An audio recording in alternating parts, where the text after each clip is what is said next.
अस्सलाम वालेकुम friends, I hope आप बहुत अच्छा कर रहे होंगे और हर चीज़ सही चल रही होगी। एक दफ़ा फिर सुबह का व्लॉग शुरू करते हैं। आपने अपने सेहत का ख्याल रखना है, रोज़ाना डायबिटीज़ चेक करनी है, ब्लड प्रेशर पर नज़र रखनी है, नमक का कम इस्तेमाल करना है, शुगर आइटम से दूर रहना है, फ्राइड आइटम से दूर रहना है, स्पाइसी आइटम से दूर रहना है, ऐसे आइटम जिनका कलर वाइट है उनसे दूर रहना है। अगर इनसे रहेंगे तो रहेंगे शानदार और सेहतमंद। तो आज व्लॉग स्टार्ट करते हैं यहाँ पे। आई होप आप मज़े कर रहे होंगे, लाइफ को एंजॉय कर रहे होंगे। Let's reverse the car, let's give me a task today. I hope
okay guys, तो हम निकल चुके हैं अपनी मंजिल की तरफ एक बार फिर।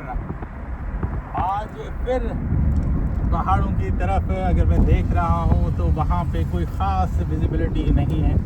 रीज़न ये नहीं है कि क्लाउड्स वगैरह हैं, क्लाउड्स बिल्कुल नहीं है। इट्स सनी डे एंड और क्या, it's completely sunny day, not a single cloud, एक छोटा मोटा क्लाउड भी नहीं है, ठीक है। लेकिन आई डोंट नो, ये जब बरसात होती थी तो ये सारी माउंटेन्स विजिबल थे। अब तो ये वहाँ पे मतलब विजिबिलिटी नहीं है। It's around 8:45 at 2 early in the morning. Still not, you can see halfway to the morning, halfway to the lunch, halfway to the afternoon.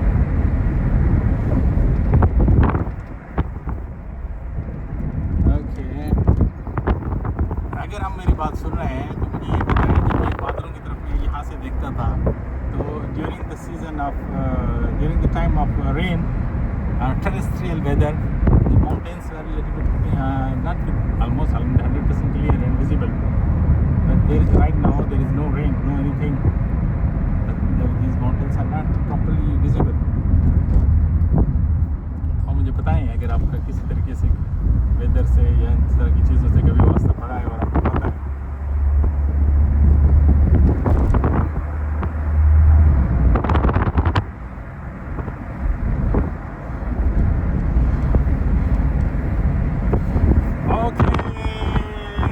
आज सुबह में आपको बताने जा रहा हूँ कि लाइफ के अंदर बहुत सारी चीज़ें कंट्रोल में ला सकते हैं, जैसे कि ब्लड प्रेशर को, शुगर को, कोलेस्ट्रॉल को, अपने वजन को, अपनी डाइजेशन को, हर चीज़ को इम्प्रूव कर सकते हैं।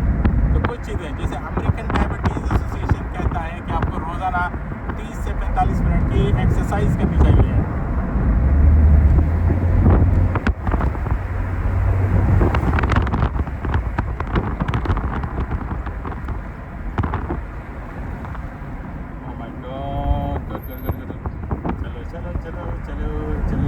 चले सिग्नल खुला हुआ है। I hope signal okay, let's control the speed, safe across the camera.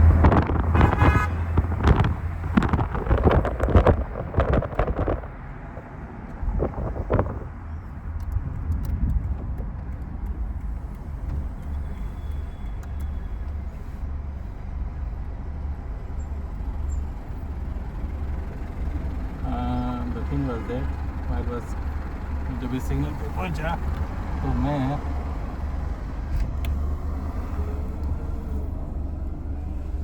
अच्छा, जब आप डबल सिग्नल क्रॉस कर रहे हो ना, एक सिग्नल क्रॉस कर रहे हो तो इतना ज़्यादा वो नहीं होता है, डबल सिग्नल क्रॉस करना होता है तो ज़्यादातर आपकी नज़र जो है ना सिग्नल के ऊपर ही होती है, और ख़ासतौर पे जब आप एंड में पहला वाला सिग्नल क्रॉस करते हो।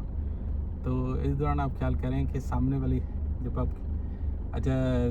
जितना वो ग्रीन ब्लिंक हो रहा होता है और करीब नहीं हो डबल सिग्नल, तो आप स्पीड बढ़ा देते हैं कि किसी तरह ड्यूरिंग द ब्लिंकिंग निकल गया। लेकिन आप रियलाइज़ नहीं करते कि जो सामने वाली गाड़ी है वो ड्यूरिंग द ब्लिंकिंग वो अपनी स्पीड बहुत कम कर देती है, इधर वो you want to stop even on the blink of the green. तो हमने ख्याल रखना है, जैसे अभी मैं इधर आया तो जो सामने वाली गाड़ी ने ना एकदम से ब्रेक मार दिया, वो स्पीड से आ रहा था, और जैसे मतलब उसने ब्लिंकिंग स्टार्ट हुई है अभी ग्रीन की, उसने एकदम से बूम ब्रेक मार दिया। तो मेरी नज़र सिग्नल की तरफ थी मेरी भी, तो मुझे, लेकिन thank God immediately I put also brake. So आज थोड़ी थोड़ी गर्मी फील हो रही है और इस वक्त है 87 फ़ारेनहाइट। चलो वापस आते हैं बात पे। बात ये थी, थोड़ा सा फ़ैन चला लेते हैं, एसी की तो ज़रूरत नहीं है।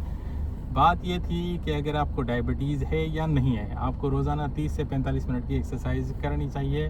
ठीक है, एक्सरसाइज ना सिर्फ आपकी ग्लूकोज लेवल जो बॉडी के अंदर है उसको प्रॉपर्ली यूटिलाइज़ करने में आपकी हेल्प आउट करती है, बल्कि उसको नॉर्मलाइज रखने में भी आपकी मदद करती है। ठीक है, एक्सरसाइज आपकी डाइजेशन को इम्प्रूव करती है और इसके साथ आपको कॉन्स्टिपेशन नहीं होने देती। एक्सरसाइज आपको वज़न कम करने में मदद करती है और अपने जॉइंट्स को खोलती है। मतलब आप एक जगह बैठे रहेंगे तो आपके मसल्स और जॉइंट्स बिल्कुल ऐसे स्टिफ हो जाएंगे, मतलब आप वो हो जाएंगे, बिल्कुल ही ताबन बंदे हो जाएंगे, तो एग्जॉस्टेड बंदे हो जाएंगे। ठीक है, एक्सरसाइज आपको स्ट्रेस फ्री बनाती है, क्योंकि जब आप आउटडोर एक्सरसाइज करते हैं तो आप फ्रेश ऑक्सीजन इनहेल कर रहे होते हैं। एक्सरसाइज आपको बहुत ही खूबसूरत बना देती है, क्योंकि आपके आप फिगर में आ जाते हैं। ठीक है, तो एक सिंपल चीज़ जो आप लाइफ में, जो अगर आप चाहें मेरे से पूछना है कि अपने लाइफ के अंदर क्या चीज़ ऐड ऑन करूं जो आपके अंदर बहुत ज़्यादा अच्छे चेंजेस लाए, तो वो है एक्सरसाइज। आप एक्सरसाइज अलग अलग तरीक़ों से कर सकते हैं ताकि आप बोर ना हो। आप वॉकिंग कर सकते हैं, आप स्विमिंग कर सकते हैं, आप साइकिलिंग कर सकते हैं, आप ऐसे स्पोर्ट्स खेल सकते हैं, जैसे क्रिकेट बहुत अच्छा स्पोर्ट है, जैसे फुटबॉल हो गया, ये हो गया, और बहुत सारे और स्पोर्ट्स हैं जिसमें बहुत बाजार लगता है कि ये आसान है लेकिन बहुत टफ होते हैं वो। जैसे स्क्वॉश हो गया, लोग कहते हैं यहाँ पे शीशे के अंदर ऐसी वैसी लगा हुआ है वहाँ खेल रहा है, लेकिन जब खेलोगे तो पता चल गया कितना मुश्किल है। तो इनिशियली तो बहुत टफ लगेगा आपको, लेकिन it's also good exercise for the legs, बहुत ज़बरदस्त लेग्स के लिए। और एक्सरसाइज के साथ आपका खाना, your food is very important. खुद आपने ऐसा खाना है जिसके अंदर नमक ज़्यादा ना हो। अब यहाँ पे बात आ जाती है अमेरिकन हार्ट एसोसिएशन की, या आप यूरोपियन सोसाइटी ऑफ हाइपरटेंशन की बात आ जाती है। देखो, वो आपको कितना नमक रिकमेंड करते हैं पर डे, अगर आप हेल्दी हो या अनहेल्दी हो, वॉटेवर आपको ब्लड प्रेशर है या नहीं है, आपका डिप्रेशन है या नहीं है, वो आपको रिकमेंड कर रहे हैं कि आप एक दिन के अंदर 1500 मिलीग्राम, याद रखें मैं ग्राम नहीं बोल रहा, मिलीग्राम बोल रहा हूँ। मतलब अगर 3 दफ़ा खाना खाते हैं तो एक खाने में आपका 500 मिलीग्राम से ज़्यादा नमक नहीं होना चाहिए। 500 मिलीग्राम, मिलीग्राम मिलीग्राम मिलीग्राम की बात कर रहा हूँ। ठीक है, तो आपने अगर अमेरिकन हार्ट एसोसिएशन या यूरोपियन सोसाइटी ऑफ हाइपरटेंशन को फॉलो करना है तो आपको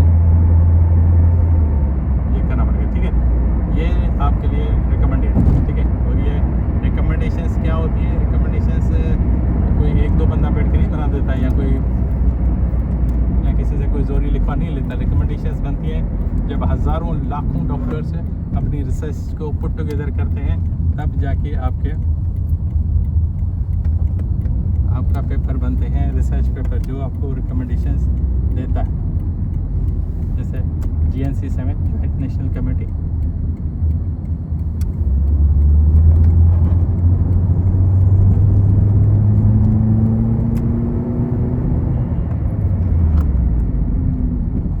क्या कर रहा है मामे?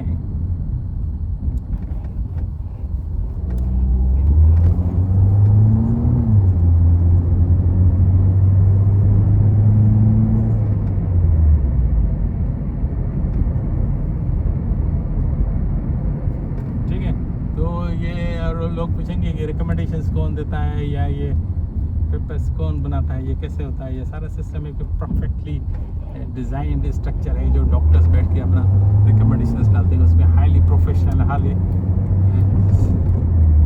मतलब स्ट्रॉन्ग लेवल के जो बड़े डॉक्टर्स हैं, वेल एजुकेटेड डॉक्टर्स होते हैं जिन्होंने बहुत ज़्यादा रिसर्च वर्क किया होता है, वो बैठ के ये चीज़ें बनाते हैं। इसमें ना सिर्फ डॉक्टर्स बल्कि हेल्थ केयर प्रोफेशनल्स का भी फीडबैक के लिए आ जाता है, हर चीज़ होती है उसमें, पेशेंट्स का भी फीडबैक होता है, हर चीज़ बैठ के वो मतलब एक डिज़ाइन की जाती है। अगर आप कॉमन बंदे होंगे तो आपको सिर्फ हेल्थ केयर में सिर्फ एक डॉक्टर ही दिखेगा, अगर आप एक्सपर्ट बंदे होंगे तो health care is huge. Health care के अंदर आपका डॉक्टर आ गया, आपका फार्मासिस्ट आ गया, आपकी नर्स आ गई, आपका पैथोलॉजिस्ट आ गया, आपका अब डॉक्टर्स के अंदर भी बहुत सारे स्पेशलाइजेशंस हैं, ठीक है। उसके बाद आपका इंजीनियर हो गया, यहाँ तक कि आप बताइए आप इंजीनियर का क्या रोल है। जब आप कार्डियक अपनी सर्जरी करा रहे होते हैं ना, तो सर्जरी आपकी कार्डियक सर्जन कर रहा होता है, लेकिन जिससे कर रहा होता है ना, वो जो इंस्ट्रूमेंट बने हुए हैं वो इंजीनियर से बनाए हुए हैं। तो आप ये मत सोचो कि आप इंजीनियर का क्या हेल्थ केयर में रोल होता है, बायोमेडिकल इंजीनियर्स होते हैं। बहुत मतलब आपके सोच से बाहर है कि कितने लोग इसमें इन्वॉल्व होते हैं, और ये कहना तो बिल्कुल भूल जाएं कि हेल्थ अक्सर मतलब बेवकूफ़, अनपढ़, जट जिसको हमसे ताल्लुक़ हो, जिन लोगों का मतलब जो बहुत ही मतलब एक एथेटिक अपने अंदर प्राउड लेके घूम रहे हो, वो यही समझते हैं कि हेल्थ के अंदर सिर्फ डॉक्टर्स ही होते हैं और कोई भी नहीं होता।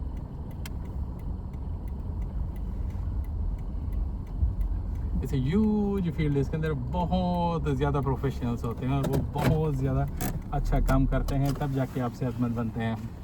तो चीज़ों को समझा के रहें, ऐसे मुंह उठा के कुछ भी ना बोलिया करें। सॉरी अगर मैं किसी को बुरा लगा हो तो ब्लॉग यहाँ पे ख़त्म कर दूँगी। अपना ख्याल रखें, अपना टेक केयर, एंजॉय, स्मार्ट बन।